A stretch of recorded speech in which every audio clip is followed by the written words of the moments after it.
Yes ba pioneers.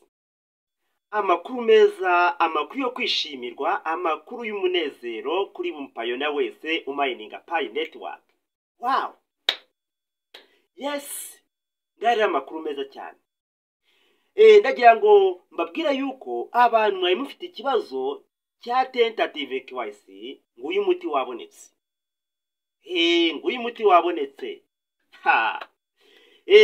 Hanyuma rero ndagira ngo umuntu wese umayininga Pi akaba afite ikibazo cya tentative KYC.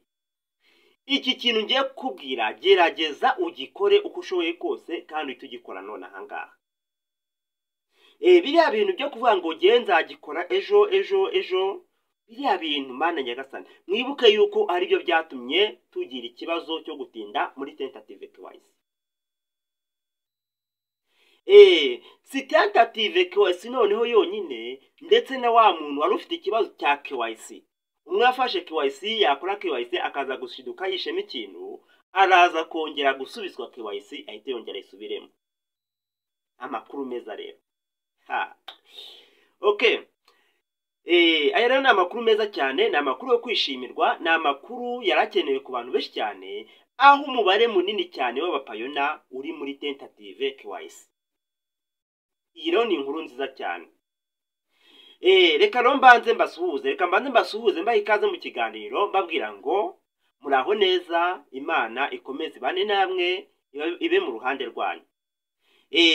Aya rero ni amakuru adasanzwe, ni amakuru yo kugira ngo buri muntu wese aze gukurikiranira hafi nabashe gukemura ikibazo afite muri tentative KYC.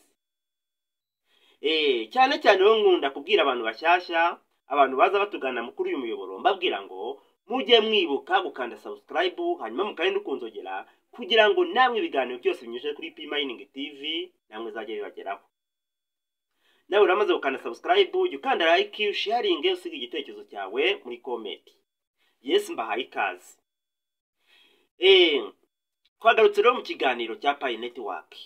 Ngiyi impamba y'umunsi, ngiki twari turindiriye mu minsi yose twamaze turi muri tentative KYC.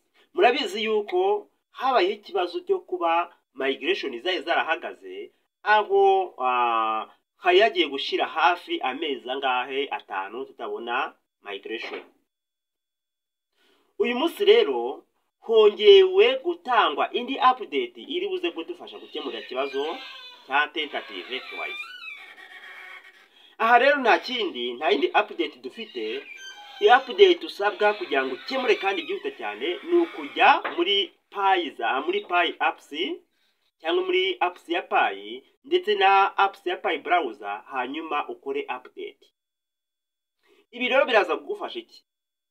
Hano ku muntu udafite ikibazo muri KYC, muri cyaje bakora KYC, ejo nujya ku mining urasanga baguhaye migration. Aha rero baraza kuguha notification. Ikubwira ngo gura Pi imwe kugira ngo ukore migration. Nuza ku mining uraza gusangamo notification ikubwira ngo gura Pi imwe igiye kuri available balance hanyuma nawe ukore migration. Kuko muribuka yuko dukora KYC hari amasezerano avuga yuko kugira ngo Pi zawe zimuke hari Pi imwe bazajya baducharginga. Kugira ngo rero ize kuza bakore migration biragusaba nibura Pi kuri available balance yabo kugira ngo noneho bakore transaction yiriya migration. Umuti rero wabonetse. Mugerageze Pi imwe ndatekereza ko nta kibazo ifite. Pi imwe niyo baguca 2,000 ukakorerwa migration ndumva nta kibazo cyabe gihari. Mugerageze rero ku muntu uzagura niyo update mubwira ngo gura Pi imwe hanyuma ukore migration cyangwa ukore transaction ya Pi zawe zigiye kuri available balance. Nyaboneka shuti zanjye mugerageze muhite mubikora rwose. Hanyuma rero hari n'abandi baza guhura n'ikibazo cyo kongera kubasubiza muri KYC. Umuntu uza kusanga bamusubije muri KYC nawe ndamushishikariza noneho kugerageza ayikore neza ntuze kongera kugira ibibazo uri buze gukora rwose. Witware neza, ndatekereza yuko ibintu byo gukora KYC abantu twese twamaze kubisobanukirwa. Witware neza rwose. Iyi rero iyi update iyi update ni ingenzi, ni update twari dukeneye turi benshi, ni update abantu benshi cyane bari bakeneye kugira ngo nabo babone migration. Iki kintu rero mugikore neza, mukiteho kuko ni ingenzi ku mubare nyamwinshi w'abantu b'abapayona. Uriya n'ugenda urasanga abantu bari bari muri tentative nibo benshi cyane ku bantu bahawe migration.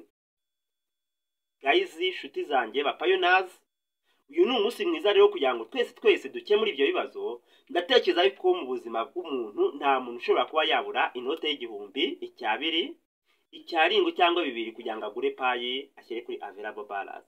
Ntago ari nyinshi usabwa, ni payi imwe kugira ngo ukorere transaction.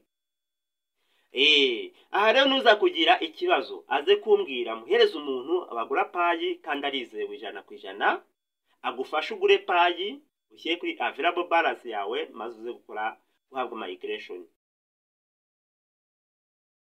Yes, payoners rero, payoners mugerageze.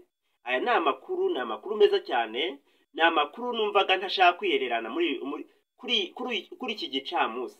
Numvaga ari amakuru rwose nanjye ari mandya, kuko maze kwibwirwa n'abantu batari munsi ya 5 babikoze kandi bagahita babaha iyo update babwira ngo bagure payi imwe hanyuma babakorere migration. Hari nawe noneho basanga bari bafite payi bagahita bahereza iriya migration. Urabizi ko hari abantu benshi cyane bari basanzwe bigurira payi bakazishyira kuri available balance. Uwo muntu ahita akorerwa migration ku buryo bwihuta.